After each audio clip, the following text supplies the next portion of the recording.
하나님의 크신 은혜와 평강이 성도님들의 삶과 가정에 풍성하시기를 기원합니다. 성도님들, 요즘 개인적인 삶이나 가정에 좋은 변화, 거룩한 변화가 있으십니까? 아니면 혹시 신앙에 정체기가 온 것 같은 답답한 상황은 아니십니까? 신앙생활을 할 때에 아주 중요한 부분이 변화입니다. 그런데 또 사람들에게 보이는 겉모습의 변화는 신앙에 있어서만큼은 크게 중요하지 않습니다.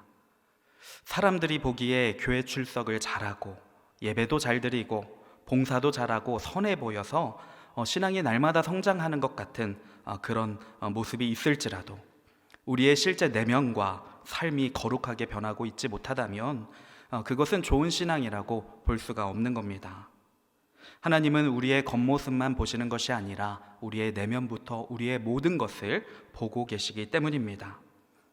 결론적으로 하나님께서 인정하시는 진짜 변화가 있어야지만 우리는 제대로 신앙생활을 한다고 말할 수 있는 겁니다. 자, 그런데 이 변화가 쉽지가 않습니다. 아무리 우리가 예배 때 은혜 받고 거룩한 결단을 했을지라도요, 우리가 교회 문 밖을 나가면 어떨까요? 주차장에서부터 시험에 들 때도 많이 있고, 또 특히 은혜를 많이 받았을 때 집에 가면 가족들이 그렇게 들들 볶습니다. 또 여러 가지 바쁜 상황들과 문제들이 내가 꼭 거룩한 결단을 했을 때에 겹쳐지게 되면서 그런 모든 선한 마음들을 잃어버리고 거룩한 변화를 이루지 못할 때가 많이 있는 겁니다. 우리의 대적자인 사탄 마귀는요, 이렇게 여러 가지 교묘한 방법으로 우리가 실제 삶에서 변화를 이루지 못하도록 공격도 하고 유혹도 하는 겁니다. 그래서 교회 생활을 잘 하시는 분들도, 꾸준히 하시는 분들일지라도 우리가 실제적인 삶에서 거룩한 변화를 이루기가 쉽지만은 않은 것입니다. 자, 그런데 오늘 말씀에 보니까 히스기야 왕은 그것을 해냈습니다. 제대로 해냈습니다. 사실 히스기야 시대에는요, 거룩한 변화를 이루어내기가 정말 어려운 때였습니다. 영적으로 보면 나라에 죄악이 가득했고 마귀의 역사가 얼마나 심했던지요. 그런데 히스기야는 그러한 상황에서도 거룩한 변화를 일으켰는데, 개인적인 변화뿐만이 아니라 이 나라 전체, 이스라엘 민족 전체를 변혁시킨 아주 영적으로 위대한 인물이었다고 하는 것입니다. 자, 물론 히스기야도 사람이기 때문에 부족하고 연약한 부분이 많이 있습니다. 그래서 저는 이 히스기야 왕을 수요 저녁에 기회가 될 때마다 몇 번에 걸쳐서 말씀을 나누어 보려고 합니다. 자, 그 중에서 오늘은 이제 가장 긍정적인 부분, 히스기야가 가장 잘했던 부분, 거룩한 변화를 이루었던 그런 부분에 대해서 우리가 함께 은혜 나누어 보도록 하겠습니다. 자, 그럼 먼저 본문 4절 말씀을 우리가 함께 읽어보도록 하겠습니다.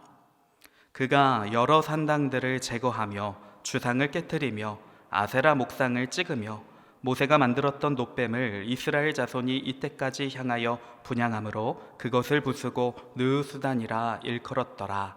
아멘. 말씀을 보면 히스기야가 변화를 위해서 가장 먼저 한 것은 제거였다라는 것을 볼 수가 있습니다. 무엇을 제거했습니까? 먼저 산당을 제거했습니다. 산당은 쉽게 말하면 산 위에 있는 제단을 의미합니다. 고대 사람들은 신이 하늘에 있다고 생각을 했기 때문에 높은 곳에 산당을 많이 지었습니다. 이스라엘 땅에도 그래서 산당들이 여러 곳이 있었는데요.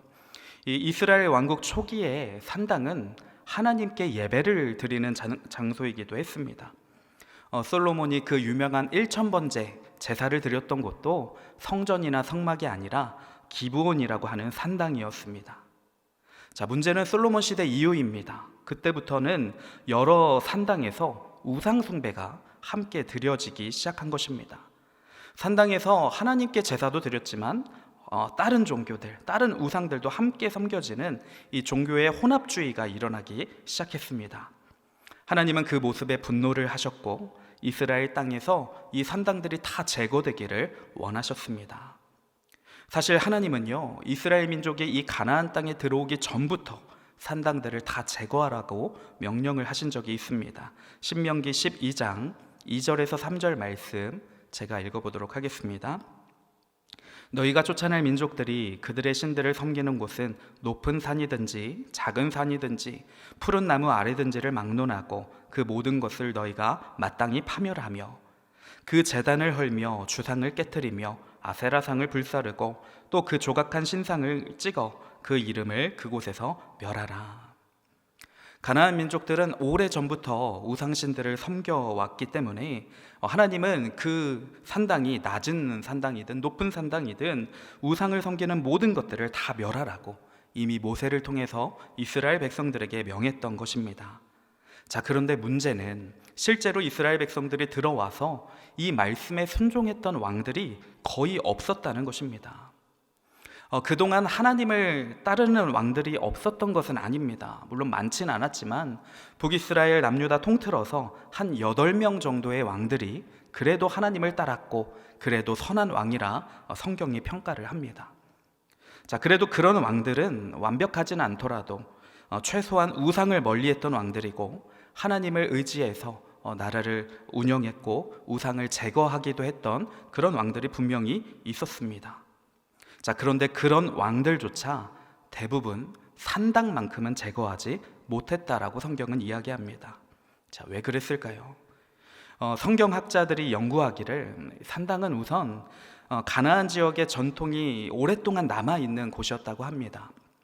그래서 함부로 제거하기가 어려웠다. 그리고 특히 주요 지역에 있는 산당들은 나라의 유력자들, 즉 정치적으로나 경제적으로나 유력한 자들이 그 산당을 가지고 있었고 관할하고 있는 경우가 많았다고 합니다. 자, 그렇다 보니 아무리 왕일지라도 그 산당까지 건드리기가 쉽지 않았던 것입니다. 자, 그런데 오늘 말씀해 보니까 히스기야 왕은 이런 전통이나 유력한 사람들의 눈치를 전혀 보지 않습니다. 가차없이 왕이 되고 나서 모든 산당과 우상들을 제거합니다. 우상을 제거하는 일은 하나님의 뜻이 분명했기 때문에 히스기야는 담대하게 모든 것들을 다 제거했던 것입니다. 심지어 4절 말씀 끝부분에 보면 히스기야는 모세가 만들었던 놋뱀도 제거했다라고 말씀하고 있습니다. 놋뱀 이야기 잘 아실 것입니다. 이스라엘 백성들이 어느 날 광야에 있을 때 일입니다. 하나님께서 인도에 나가시는 길에 대해서 이 이스라엘 백성들이 아주 강하게 불평하고 원망을 노골적으로 표현했습니다. 이에 하나님께서는 불뱀을 보내셔서 이스라엘 백성들을 징계하신 적이 있으신데요, 이 불뱀의 독이 얼마나 강했던지 물린 자들은 얼마 안 되어 다 죽어가기 시작하는 겁니다. 이에 리더였던 모세는 또 안타까운 마음에 하나님께 엎드려 백성들을 용서해달라고 간절히 구했습니다. 그러니 또 하나님은 마음이 약해지셔서 긍휼을 베푸시고 구원을 받을 수 있는 방법 하나를 알려주신 것입니다. 자, 그것이 바로 모세가 만든 놋뱀을 쳐다보는 것이었습니다. 뱀의 맹독에 다 죽어가던 사람도 이 모세가 들어올린 놋뱀을 쳐다보기만 한다면 다 회복되는 역사가 일어난 것입니다. 하나님의 공의로움으로 엄중한 심판이 이스라엘 민족에게 임했지만 동시에 하나님의 사랑으로, 은혜로 구원의 역사가 함께 나타났던 아주 의미 있는 사건이었습니다. 나중에 예수님도 이 놋뱀을 언급하시면서요, 십자가에 달린 내가 이 놋뱀과 같다라고 비유를 하시기도 하셨습니다. 자, 그러니 이 모세의 놋뱀은요, 나라의 국보와도 같은 아주 귀중한 물건이었습니다. 아마 십계명에 들어있는 그 언약궤 다음으로 귀한 물건이지 않았을까라고 추측도 해봅니다. 자, 그런데 히스기야가 어떻게 했다고요? 왕이 되고 나서 그 놋뱀을 과감히 부셔버렸다는 것입니다. 왜 그랬을까요? 말씀해 보니 그 놋뱀이 우상이 되고 있었기 때문입니다. 그 놋뱀 때문에 사람들이 죄를 짓고 하나님을 떠나 하나님을 분노하게 하고 있었기 때문입니다. 아무리 나라의 보물이라도, 아무리 중요한 것이라도 하나님의 뜻에 맞지 않으면 과감히 히스기야는 제거했다는 것입니다. 그리고 그 놋뱀을 부르기를 느흐수단이라고 부릅니다. 이 뜻은 놋덩어리, 고철 덩어리라고 하는 그런 의미를 가지고 있습니다. 자, 그러니까 이 놋뱀에는 사실 아무 능력이 없다는 것을 말하고 있습니다. 당시에 놋뱀을 보면 살 수 있다라는 하나님의 말씀 덕분에 백성들이 구원을 받았던 것이지, 이 물건 자체가 능력이 있어서 우리의 우상이 되어서는 안 된다는 것입니다. 자, 오늘날 우리도 거룩한 변화를 이루고 싶다면 이처럼 제거하는 일이 꼭 필요합니다. 히스기야의 아버지는요, 아하스라는 왕이었습니다. 근데 정말 악한 왕이었습니다. 우상들을 섬기는데 그냥 섬기는 정도가 아니었습니다. 심지어 자신의 자녀들까지 불살라서 인신제사를 드리는 그런 아주 악한 왕이었습니다. 그러니까 히스기야의 형제들 중 몇몇은요, 아버지의 손에 이끌려 우상에게 제물로 바쳐지는 그런 끔찍한 일을 당했다는 것입니다. 자, 그뿐만이 아니라 성전의 문을 아예 닫아버렸습니다. 잠궈버렸습니다. 그래서 백성들이 하나님 앞에 나와서 예배드리지 못하게 했고, 산당들을 많이 지어서 백성들이 아예 우상을 섬기며 살 수 있도록 직접 이끌었던 왕입니다. 그래서 하나님을 정말 진노하게 만들었던 악한 왕이 아하스 왕이었습니다. 자, 그런데 히스기야, 그의 아들인 히스기야는 그런 아버지의 행적을 다 보고 자랐으면서도 따르지 않았다는 겁니다. 그리고 반대로 행하며 하나님의 뜻대로 모든 것을 거룩하게 변화시켜 나갑니다. 자, 이것이요, 정말로 쉬운 일이 아니었을 것입니다. 많은 이들이 부모님의 단점을 보고 이렇게 다짐합니다. 나는 절대로 부모님처럼 되지 않을 거야. 그렇게 말하면서도 보고 배운 것이 그것이라, 또 아버지의, 어머니의 단점들을 그대로 닮아가는 것이 자녀입니다. 안 좋은 예로 많이 아시겠지만, 알코올 중독자를 아버지로 둔 사람이 어렸을 때부터 너무 시달려서 나는 절대로 술을 마시지 않을 거야 아무리 결단해도 그 역시 성인이 되면 알코올 중독자가 될 확률이 매우 높다는 이야기가 있습니다. 자, 그런데 히스기야는 그런 악한 왕의 아들이었음에도 이 죄의 고리를 완벽히 끊어냅니다. 자, 우리 성도님들도 혹시나 오랫동안 이어져 내려오는 죄의 고리가 가정이나 개인적으로 있으시다면 다 끊어내실 수 있기를 축원드립니다. 그리고 앞으로는 복음의 능력과 주님의 풍성한 축복만을 자녀들과 자손 대대로 계속 흘려보내실 수 있는 그런 복된 가정이 되시기를 다시 한번 주님의 이름으로 축원드립니다. 자, 그런데 이런 죄를 끊어낼 때는 철저할 필요가 있습니다. 자, 말씀드렸듯이 히스기야 왕 이전에도 선한 왕들이 몇몇 있었습니다. 그들도 눈에 보이는 큰 우상들을 제거했던 왕들입니다. 그러나 산당이나 노뱀과 같은 지금 당장 내 눈에 잘 보이지 않는 것이나 제거하기 애매한 것들은, 또 작다고 여겨지는 것들은 그냥 두었다는 것입니다. 그렇게 우상 숭배를 완전히 끊어내지 못하고 이스라엘은 금방 다시 죄악 길로 돌아가게 되는 역사를 반복했던 것입니다. 자, 우리의 몸에 암세포가 들어왔을 때도 마찬가지입니다. 치료를 통해서 암세포를 완전히 제거하고 일정 기간 다시 그 세포가 생기지 않아야 우리는 완치 판정을 받을 수가 있습니다. 조금이라도 남아있게 되면 그 암은 언제든 다시 커지고 또 다른 곳에 전이되어서 심각한 질병을 초래할 수 있기 때문입니다. 자, 그러므로 우리도 죄를 끊어낼 때 아주 작은 것일지라도 철저히 완전히 끊어낼 수 있어야 합니다. 제가 보았을 때요, 우리 성도님들은 다 착하신 분들입니다. 아멘이십니까? 네, 수요 저녁에도 이 자리에 계실 정도라면 하나님에 대한 사모함이나 열심도 있으신 분들이고 다 선하신 분들이십니다. 그래서 성도님들은 아마 실제 삶 속에서도 사람들 눈에 보일 정도로 큰 죄를 짓지는 않으실 것입니다. 그러나 남의 눈에 보이지 않는 죄악들, 특히 마음속으로 짓는 죄악들, 습관적으로 짓는 작은 죄악들, 입술로 짓는 죄들, 또 말씀에 순종하지 않는 죄들, 이런 죄들은 우리 믿는 자들 가운데에서도 충분히 많이 존재할 수 있는 죄악들입니다. 자, 그러므로 우리는 매일매일 회개하는 자들이 되어야 합니다. 자, 어떤 분들은 나는 구원받았을 때 진짜 제대로 회개했습니다, 회심했습니다, 그리고 우리는 이미 예수님을 믿음으로 천국 백성이 된 거 아닙니까? 라고 하면서 회개하는 삶을 살지 않는 분들이 있습니다. 물론 맞는 말입니다. 우리는 예수님을 믿는 그 순간 믿음으로 구원을 받게 됩니다. 하지만 우리의 몸은 여전히 죄악된 저주로 인하여 연약한 육신, 병들어가는 육신, 늙어가는 육신을 입고 있기 때문에 작은 죄에도 넘어지는 존재입니다. 그러므로 매일매일 회개하며 우리의 거룩함을 유지할 수 있어야 이 땅에서도 하나님의 백성으로서 마땅히 살아갈 수 있게 되는 것입니다. 마귀는 우리가 작은 죄에 넘어지게끔 해서 결국은 큰 죄로 이어지게 만듭니다. 그러면 우리가 하나님의 뜻대로 살 수 없기 때문입니다. 자, 그러니 우리 성도님들 성령님께 늘 조명을 받으셔서 작은 죄악도 쉽게 용납하지 않는 그런 거룩한 주님의 성도들이 되시기를 간절히 소망합니다. 자, 또 히스기야는 어떠한 방법으로 거룩한 변화를 이루었을까요? 동행본문인 역대하 29장 3절과 5절 말씀을 보겠습니다. 제가 읽어보겠습니다.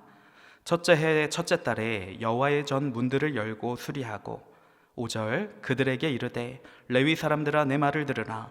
이제 너희는 성결하게 하고 또 너희 조상들의 하나님 여호와의 전을 성결하게 하여 그 더러운 것을 성소에서 없애라. 역대하에서 보면요, 히스기야 왕이 사실 왕이 되자마자 한 일은 이 우상을 제거하는 일보다 먼저 성전의 회복이었다라고 나옵니다. 아버지 아하스가 더럽혀 놓고 닫아 놓았던 성전문을 다시 열고 깨끗하게 수리하고 청소했습니다.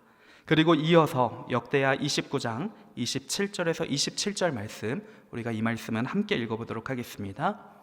히스기야가 명령하여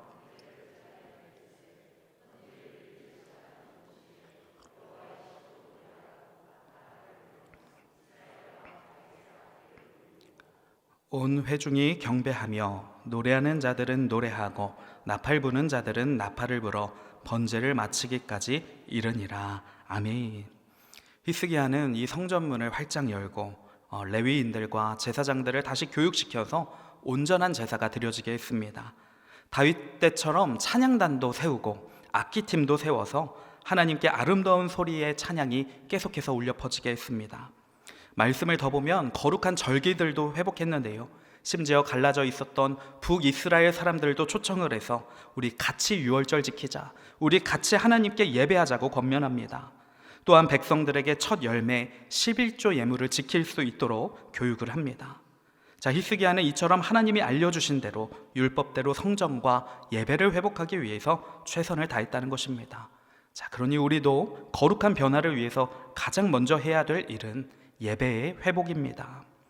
예배가 온전히 드려져야지만 거룩한 변화를 이루어갈 수 있다는 것입니다. 이스라엘 백성들이 끝끝내 하나님께 심판받았던 이유는요, 제사를 안 드렸기 때문이 아닙니다.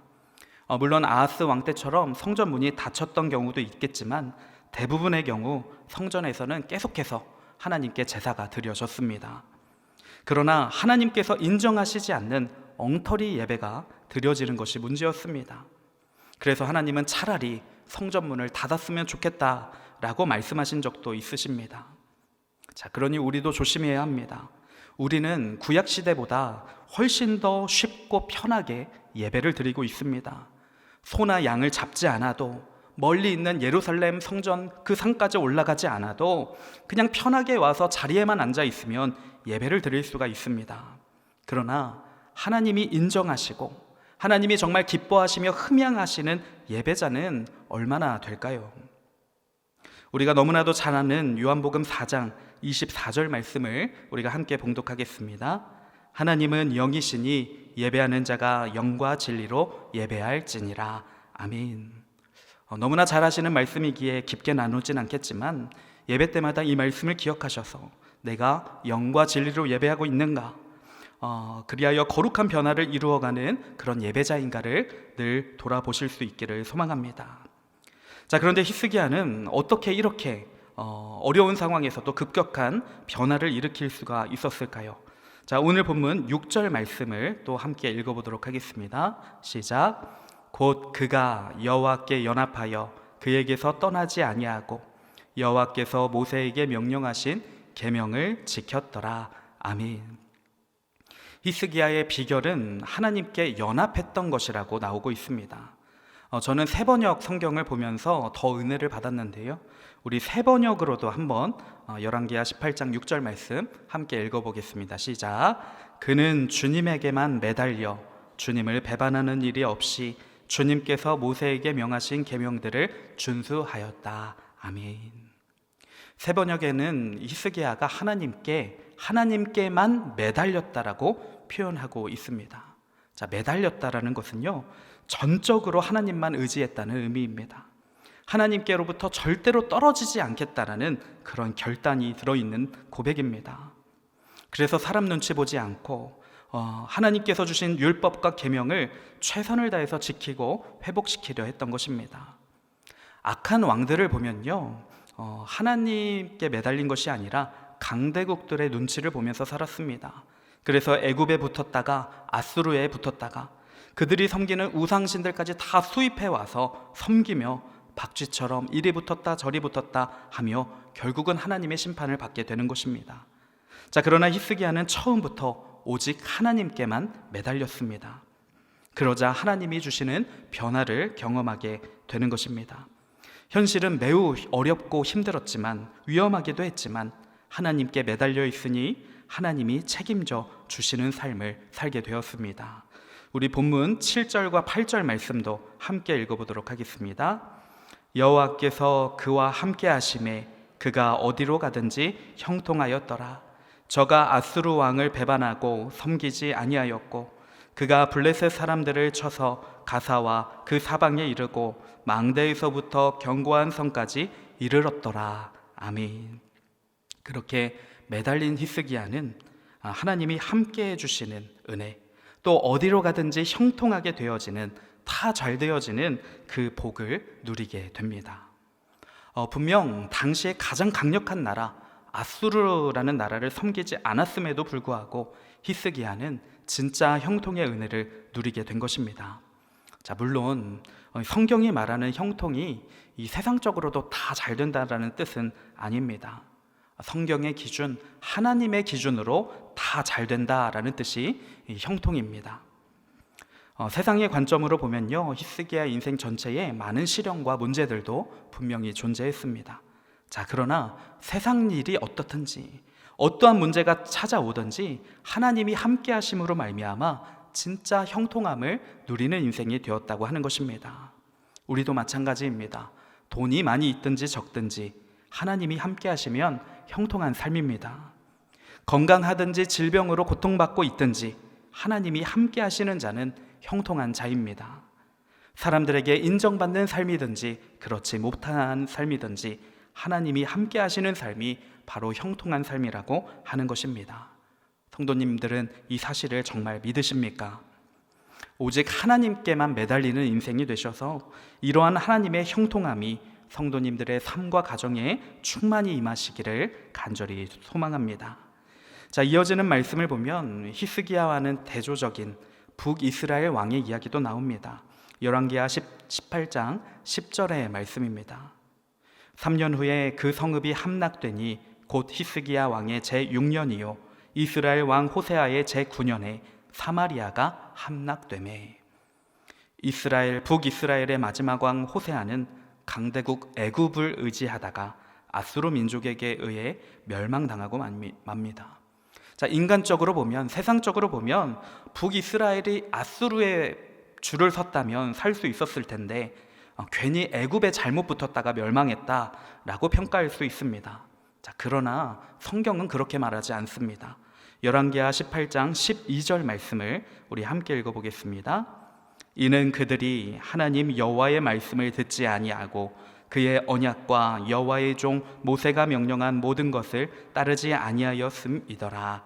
아멘. 북이스라엘이 멸망한 것은 줄을 잘못 서서가 아니라 하나님께 불순종했기 때문에, 하나님과 동행하지 못했기 때문에 망했다라고 말씀하고 있는 것입니다. 북이스라엘은 남유다보다 경제적으로도 훨씬 나았고 군사적으로도 늘 강했습니다. 그러나 그런 때에도 성경은 북이스라엘을 단 한 번도 형통한 곳이라 말한 적이 없습니다. 북이스라엘은 하나님과 동행했던 왕이 사실 한 명도 없었기 때문에 아무리 세상적으로 잘 되어도 성경이 말하는 형통을 누리지 못했다는 것입니다. 오늘 말씀을 정리하겠습니다. 히스기야는 나라가 정말로 어려운 때에 거룩한 변화를 일구어낸 왕입니다. 먼저 아버지 때로부터 내려오던 모든 죄악들을 끊어내고 제거했습니다. 다른 왕들은 쉽게 제거하지 못하던 산당과 나라의 보물이었던 모세의 노뱀까지도 과감히 제거했습니다. 그리고 성전을 깨끗이 하며 제사, 예배를 회복했습니다. 이것을 통해서 개인만이 변화된 것이 아니라 모든 백성들, 남유다 전체를 거룩하게 변화시켜 나갔습니다. 자, 우리도 거룩한 변화를 위하여 제거와 회복이 필요합니다. 작은 죄, 애매한 죄라 할지라도 그냥 넘어가지 말고 예수님의 보혈을 의지하여 철저히 회개해야 합니다. 또한 예배 회복을 위하여 단순히 예배 참석, 교회 출석이 아니라 영과 진리로 예배드리고 있는지, 예배를 통하여 주님의 임재하심을 내가 경험하고 있는지를 늘 돌아보아야 할 것입니다. 그리고 무엇보다 히스기야가 이러한 변화를 일으킬 수 있었던 이유는 하나님께만 매달리는 삶이었기 때문입니다. 하나님은 자신에게 매달려 있는 히스기야를 긍휼히 여기시고 그와 함께 해주셨습니다. 그래서 히스기야가 어디로 가든지 형통함의 은혜를 누렸다라고 말씀합니다. 우리 역시 마찬가지입니다. 나의 의지와 능력이 아무리 강할지라도 우리는 스스로 거룩한 변화를 이루어낼 수 없는 존재입니다. 그러니 오직 주님께만 매달려서 우리 역시 하늘의 형통하심을 경험하고 거룩한 변화를 날마다 이루어가는 그러한 복된 삶을 살아가게 되기를 간절히 축원드립니다.